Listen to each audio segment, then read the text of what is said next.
Já, velkomin að Rauða borðinu á mánudegi, síðla vetrar. Hér vorum við lengi með fréttir en við erum með það á salti. Af því að við vitum ekki alveg hvernig fjárhagsstaðan verður hjá samstöðunni í framtíðinni. Óljós svona með hvernig ríkið ætlar að standa sínum stuðningi við einkarekna miðla. En við höfum hérna fréttamenn en enga fréttir. Björn Þorláks og Sigurjón Magnús. Kvöldið. Hérna stóra frétt dagsins ef að marka fjölmiðlana hérna oddvitinn margboðaði í Miðflokknum, hann fannst. Já, hann búinn að fara víð í dag og tala mikið. Innflytjandinn. Já. Fannst ykkur svona sambandi við það að það svona verið að tromma hérna og svo kemur og frambjóðandinn Ari Edvald, það hafi verið svona... Stóra þrauman. Já. En það var augnablik vegna þess að manni hafði ekki dottið hann í hug, en það gott fyrir fylgi Miðflokksins? Það ekki viss. Ari. Það ekki viss. Heldur það? Ég bara ekki viss. Hann var náttúrulega í gamla daga í Sjálfstæðisflokknum eins og það eru 5 oddvitar sem eiga fortíð í Sjálfstæðisflokknum. Björg Magnúsdóttir, hún var í æskulýðsstarfi. Pétur Martinsson, eins og frægt orðið, var á framboðslista. Einar Þorsteinsson var í æskulýðsstarfi í Kópavogi. Ari Edvald var náttúrulega áhrifamaður í Sjálfstæðisflokknum. Hann var ekki bara, hann reyndi fyrir sér í prófkjörum. Ég held að hann aldrei gengið sérlega vel þar. Hann hefur örugglega náði einhvern veginn að vera varaþingmaður. Hann var lengi aðstoðarmaður Þorsteins Pálssonar. Aðstoðarmaður Þorsteins. Og svo man ég að hann var í svona ýmsum nefndum sem eru þarna, svona áhrifanemndum. Gott að svona atvinnuveganefnd og... Svo tíma var að ritstjóri viðskiptablaðinu. Já, hann stýrði MS og hann hefur víða komið við. 365, hann tók við starfinu mínu, þessu ut af mínum starfum. Hann sagði mér upp, held ég.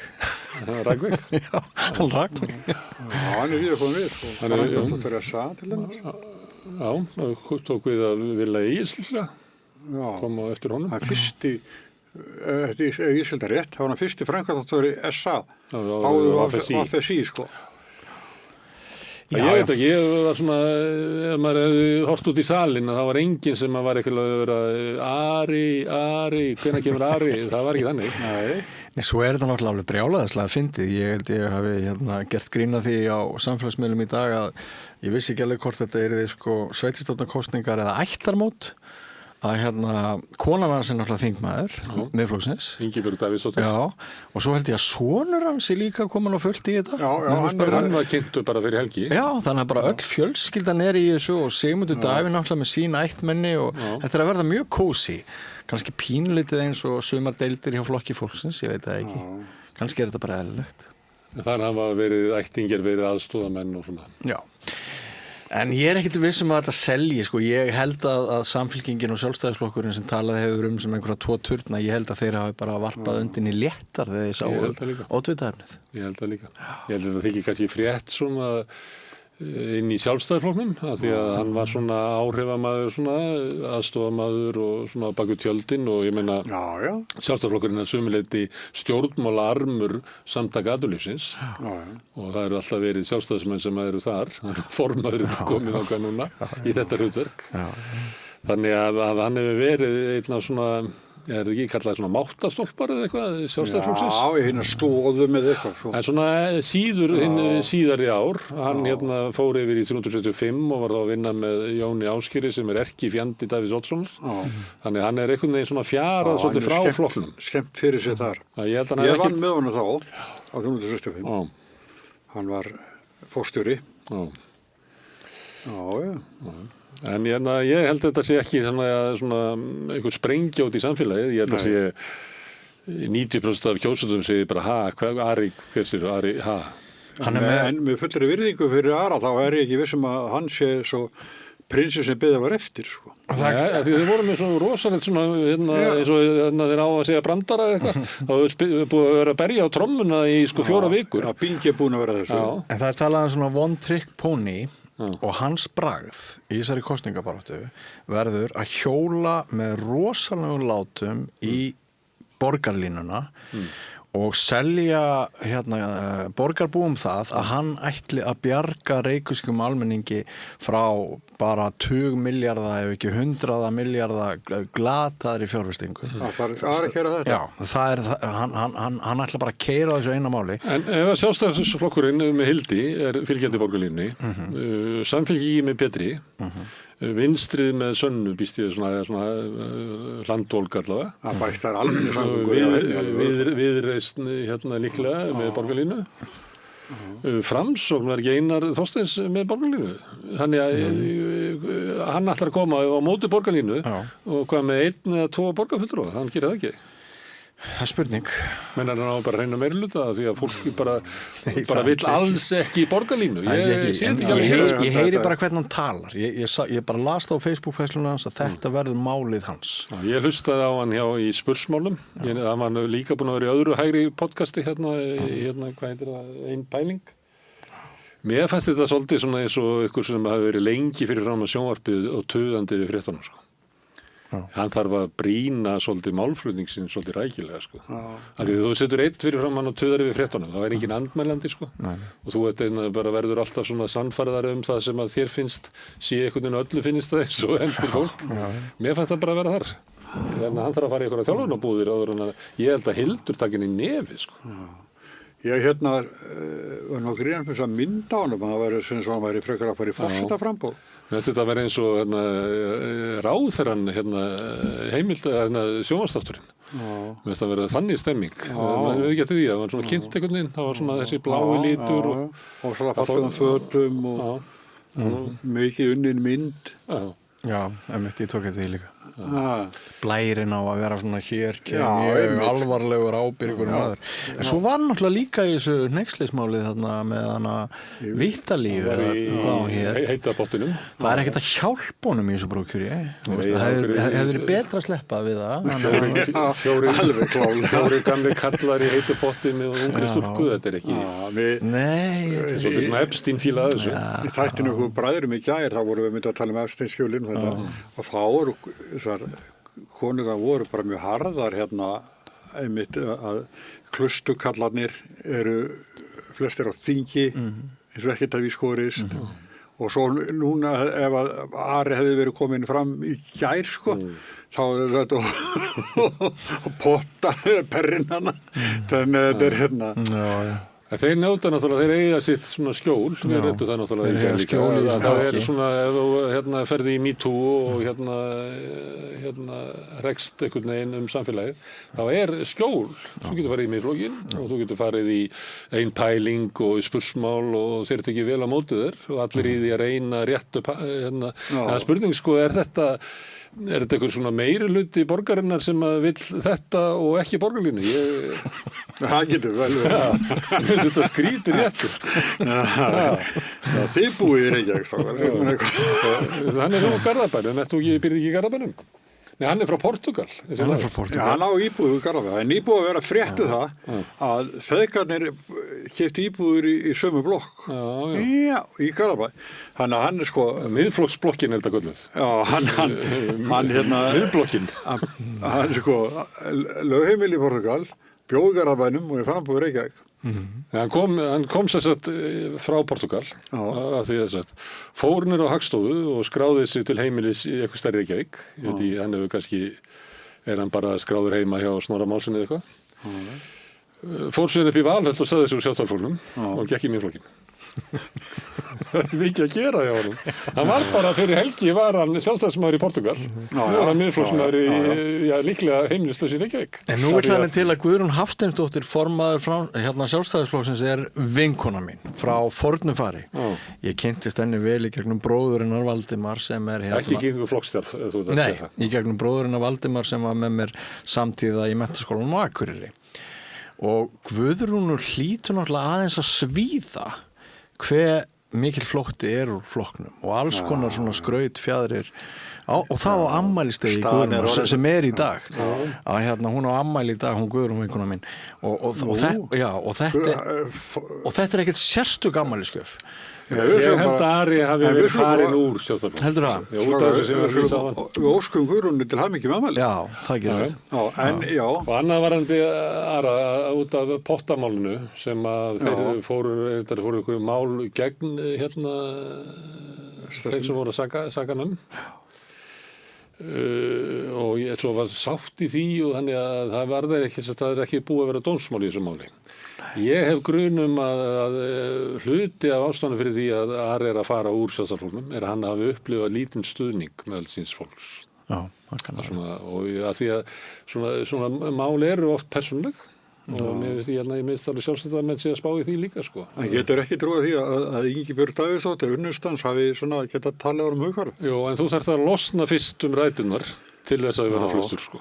Þannig að hann hefði kannski, ef hann hefði kynst, ég veit það ekki, ég má kannski ekki orða svona, en svo ég taki nú bara harðgifta konu eins og Svandísi Svavarsdóttur, ef hann hefði tekið saman við hana heldur hann held að í VFG.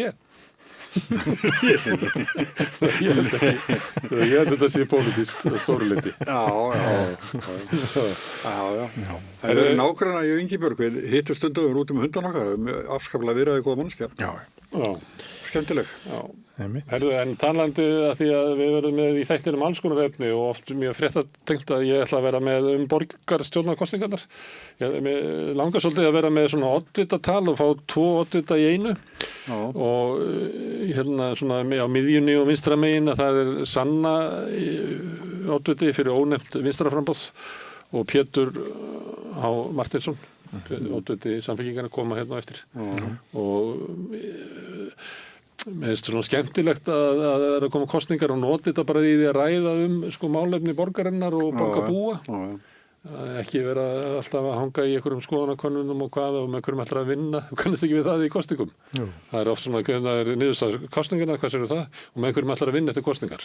Og svo bara kemst eiginlega engin mál á dagskrá. Þetta er svolítið mein í pólitísku umræðu í Íslandi, mér finnst það. Þannig ég ætla bara að fá að njóta þess að tala við þau og kannski fáum við að, mér langar svolítið að heyra í Björg Magnúsdóttur og Einari Þorsteins sem er svona miðjan og svo er ég gaman að fá Hildi og Ara. Mjög. Það verður svona reyna að sjá. Ég skrifaði Ara að senda honum póst bara strax þegar ég heyrði þetta og hann er reiðbúinn til að koma á morgun en það við náum því ekkert sko. Við heyrum bara í Hildi, kannski getum við bara skotið inn. Kannski getum við fært til einhverja dagskráliði ef þess þarf. Við rýmum fyrir því. Herðu, þú ert að tala við Ástu Lóu Þórsdóttur. Erum ekki þingflokksformaður? Jú, við ræðum lengi framan af vexti og verðbólgu en svo fór ég í lokin sem átti að vera aðeins að impra á þessu einkenni íslenskra stjórnmálasögu að nú erum við með 3 mál þar sem syndir feðrana, syndir aftur í tíman fella fólk. Við erum með Þór Snæ sem að misti sitt. Þetta er ekki syndir feðrana, þetta er syndir þess að fólk sjálfs. Já. Ég var ekki alveg, einmitt, takk. En hérna, það er sem Þór Snær sem að misti þingsæti sem hann fékk út af gömlum skrifum, þar sem hann var að reyna að vera fyndinn með ósmekklegum hætti, mjög ósmekklegum, reyndar, undir nafnlind.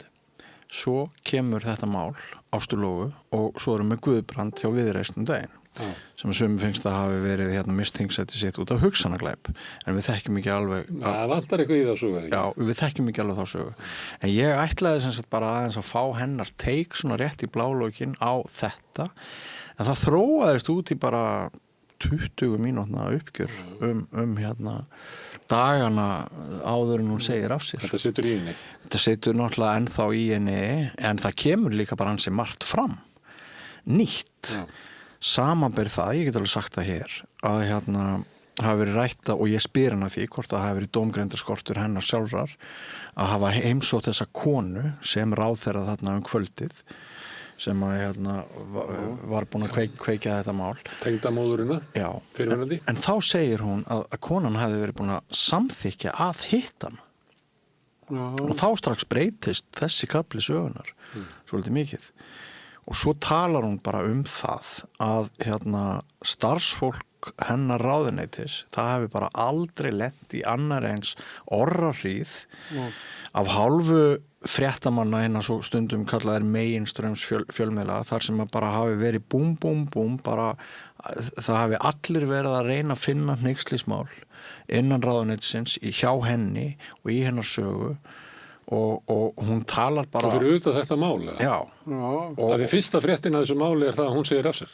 Já, og bara viljinn til þess að ná flokki fólksins með að við aðrar og rótgrónari stjórnmálaflokka valdastofnanir Íslands, eins og við getum bara að tala um sjálfstæðisflokkin og framsóknarflokk, við öll tekið eftir því hvað fréttamenn sjónvarpsstöðvanna bæði hjá Sýn, eins og það heitir í dag, og Ríkissjónvarpsins hafa sýnt til dæmis valdamestu mönnum valdaflokkan eins og Bjarna Ben ótrúlega linkind, en þarna náttúrulega bara breytist ríkisútvarpið í sönn eða eitthvað og allt skal bara gert til að skúpa. Fyrsta sagan sem er sögð, hún er ekki rétt. Það er bara ansi margt í fyrstu fréttinni sem er sögð sem er ónákvæmt eða ránt. Og hún fer yfir þetta allt saman og ég það má eiginlega segja að þessi blápunktur sem átt að verða hafi svolítið stólið sinni, sko. Okay. Það verður gaman að fylgjast með þessu. Þú ætlar að tala við forseta Alþýðusambands Íslands, Björn Hermannsson. Já. Það er náttúrulega efnahagsástandið að versna, en þeir eru kannski fyrst og fremst að tala um verðbólguna?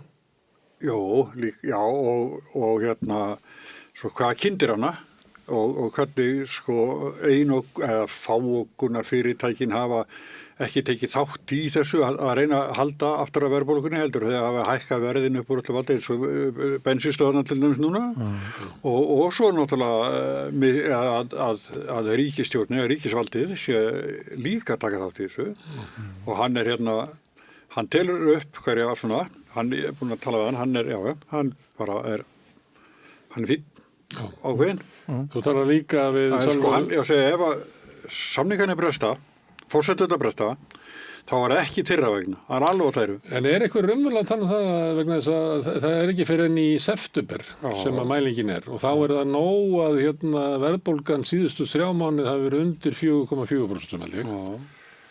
Og það er lengi sem er að spá því að það verði tæft. Hún er núna hærri. 5,2. Já, ég veit það. Og þá er hann kannski líka að brýna bara, ef þið gerir þetta ekki, að þá bara...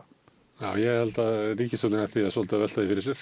Svo er eitt sem er í þessu sem að við ættum kannski að tölum allt og sjaldan við Samtök atvinnulífsins, kannski getum við talað við Bjarna Benediktsson um það. Ég hef svona grun það að mætti verið inn í umræðinni að séu raddir inn í Samtökum atvinnulífsins sem eru til í að rifta samningum. Ég held að við höfum ekki að gefa okkur það að Samtökum atvinnulífsins vilji að samningarnir haldi. Því það eru svona gaurar þarna inni sem að telja að samningarnir hafi meiri segja voru þessir sem að eru skítasamningar hafi verið of rausnalegir. Hann Mark sagði hófsamir samningar. Já, ég veit það, en það eru menn inn í Samtökum atvinnulífsins sem að segja að það á að koma eitthvað kannski 2% hækkun eða ég veit ekki hvað að koma að það. Svona villibúr. Það er bara ómikið. Áhugaverður punktur. Já, mér það gleymast oft þegar að vera að ræða. Það eru ágreiningur líka inn í SA um það.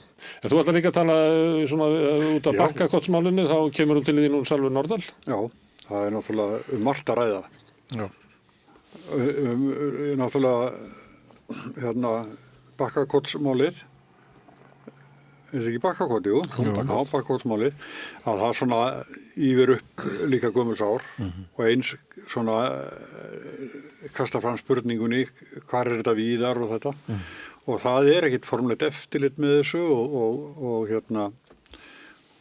þetta er erfið mál að eiga við það sem að er bara ekki nógu vel staðið að þessu. Það er aðalega það, en svo náttúrulega lýsir hún miklum áhyggjum af stuðlum. Já. Og það sem eru fleiri sakborningar. Það voru með 9 sakborningar. Og sem almennu lesandi, svo því að maður getur ekki, við höfum kannski jafn til þess að vera með rannsóknarblaðamennsku. En ég bara, er engin atburðarlýsing það sem gerðist þarna? Hvernig geta það verið 9 sakborningar í þessu máli? Kveikja eld. Þú veist, það var svo erfitt með að bara sjá það fyrir mér og mér finnst eins og að hefur aldrei birst sko svo bara frásögn af atburðum. Þeir geta alltaf verið svona mikið umdildir eitthvað. Hvernig getur verið 9 sagn, lýsi bara vangjöndum mínum til að skilja þetta mál. Sko. En sko, Salvör líka þeirra meiningar að þessi umboðsmaður Alþingis hann ályktar eitthvað þarna sem við byrjum að fara og það bara ekkert fara eftir. Ekki? Nei, það bara ekki. Valdalaust embætti, áhrifalaust embætti. Þetta bara, og svo alltaf líka að tala þessum bugl og þetta bara vandraði málaflokkur. Og ég vil kalla þetta sko, þetta ólánsöm börn sem að þau velja ekki foreldra eða æskuheimili sitt. En ef þeim ólíft þar að vera þá send í eitthvað sem þá kannski verra. En það var gaman að heyra mömmu stelpu sem í meðferð í Suður-Afríku tala hvað allt hennar líf hefur breyst og bara blasir við henni í sólinn núna. Já, það mikil ávinningur að því að hafa þessi máli í lagi. Sko. Já, það gríðarlega ávinningur. Það var að berast fréttaskýring frá Össur Skarphéðinssyni. Frábær byrjun á Miðflokknum í Reykjavík, mjög sniðugt að fá mann í efsta sæti sem hefur ekki borgað útsvar í Reykjavík svo árum skiptir. Svo það algjört uppbón hjá Miðflokknum og Birni Inga Hrafnsinni að stilla upp innflytjenda frá Portúgal í kjördæmi Smára Mássonar. What a brilliance! Þannig finnst nú ekki gaman að hýja á pólitíska andstæði sína. Það svo góður. Ég ætla að hringja til Guðmundar Auðunssonar sem fréttaritari okkar í London og ræða við hann Epstein-málið sem að grafa undan Keir Starmer. Ég held að sé allir átnir á því að það sé bara tímasvið hvernig hann gefst upp og hættir. Það voru formaður verkamannaflokksins í Skotlandi var að hvetja til þess að hætta. En það náttúrulega allir ráðherrarnir og fleira sem hafa svona sitt undir hans valdi lýsið við stuðningi við hann. Það hefur verið að sveitarstjórnarkosningar þar eins og hér í maí og ég held að flokkurinn þurfi svolítið að klóra sér í kollinum hvort þar eins og hér að þá hafa landsmálin áhrif á sveitarstjórnarkosningarnar. Þó að menn sé alltaf að reyna kannski að vinna mótið þá það bara yfirleitt þannig og þannig verður líka í okkur sem að ég held að við að fara að velta því fyrir okkur hvaða áhrif sko efnahagsmálin og atvinnumálin og ekki atvinnuleysi og fleira muni hafa á sveitarstjórnarkosningarnar í vor. Það ekki víst að Viðreisn og Samfylkingin sé að fara að sækja þá sigra sem að þau hafa haft væntingar hingað til. Þannig ég ætla að tala við Guðmund Auðunsson margt þetta og líka svolítið að því að Brexit-stjórnmálinu náttúrulega alltaf að glíma ykkur að skandala og gera það með sínum hætti og kannski betur en við, ég veit ekki. Þeir eru fleiri. Það eru miklu fleiri sem segja af sér sko út af skandalum og út af ýmsum ástæðum. Það eitt sem að talið vera að Keir Starmer geti hangið væri að það sem svo mikið atriði fyrir verkamannaflokkinn að fara ekki út í það sama og gerðist hjá Íhaldsflokknum sem að var náttúrulega með Boris Johnson sem að vann stórkostlegan kosningasigur og svo skiptuður voru með 3 forsætisráðherra eftir það. Eitt að fór reyndar í gegnum kosningar og rétt marði þær, rétt slapp fyrir horn en það talaði svona þessi ekki þol í bresku samfélagi fyrir en að hringlanda í Downing-stræti 10. Það getur verið það. Þetta verður spennandi. Það verður spennandi að hlusta á ykkur. Ég veit ekki hvort að þið viljið bæta við íþróttum. Það frétt að Gylfi aftur komin í landsliðið? Já, gleður margan, það ekki? Jú, markaðist maður landsliðsins frá upphafi. Já. Og náttúrulega var drifkrafturinn í liðinu sem að kom okkur bæði á úrslit í EM og HM. Já. En þetta eitthvað algjört B-landslið af því að stjörnurnar okkar eru allar að spila úti. En talandi B-landslið, Snorri hjá HSI, hann vill B-landslið. Hann vill að við komum upp alvöru bakkupliði til þess að fjölga þeim sem eigi séns í landslið. Ég það ekki pressulið í Galanda? Jú, það voru blaðamenn það. Já, völdu blaðamenn. Það voru leikir þess að landslið þurfti að hita upp eitthvað og æfa sig. Þá var boðið upp á það sem heit pressulið.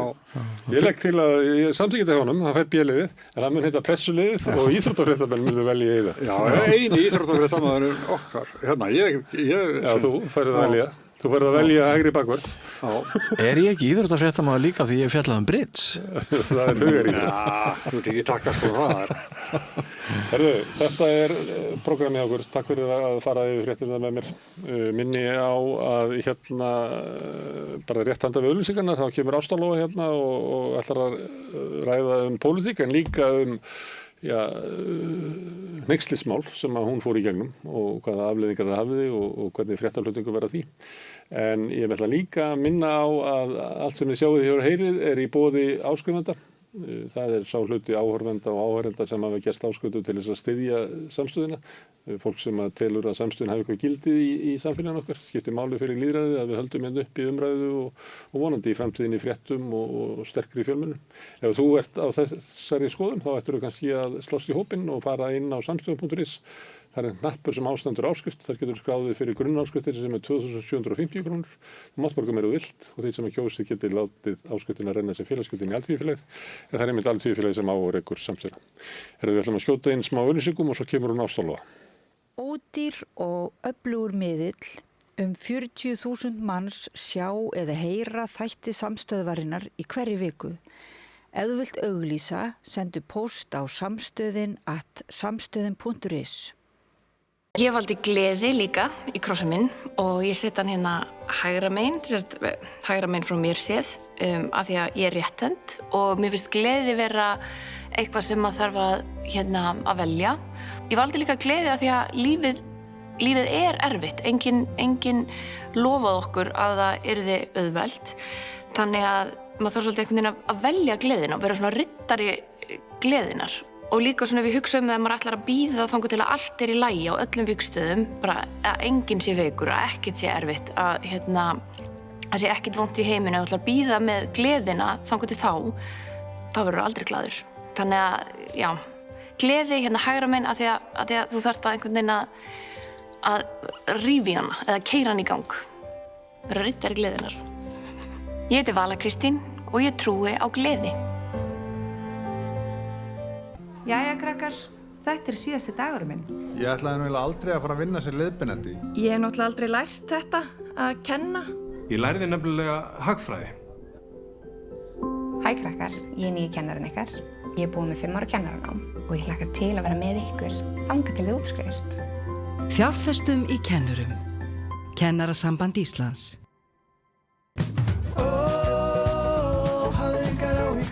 Hæ, KK hér. Hlakka til að sjá ykkur öll á afmælistónleikunum mínum í Háskólabíó 27. mars. Miðasala á tix.is. Samstaða skilar árangri. BSRB, afl í þágu almennings. Öflug verkalýðshreyfing lykillinn að öflugu samfélagi. Alþýðusamband Íslands, samstillt barátta í þágu launafólks í meira en heila öld. Samlokubrauð, maltbrauð, tékkneskt-brauð, súrdeigsbrauð, brauð ársins, Bernhöfts bakari, íslenskt handverk síðan 1834. Góðir fjölmiðlar eru mikilvægur partur af því súrefni sem sérhvert samfélag þarf á að halda. En góðir fjölmiðlar þeir þurfa ekki endilega að vera hlutlausir, en þeir verða að vera sjálfstæðir. Alveg eins og góðir háskólar og traustir dómstólar þurfa að vera sjálfstæðir. Þeir þurfa að þjóna fólkinu, ekki valdinu. Ég heiti Þorvaldur Gylfason og ég styð samstöðina.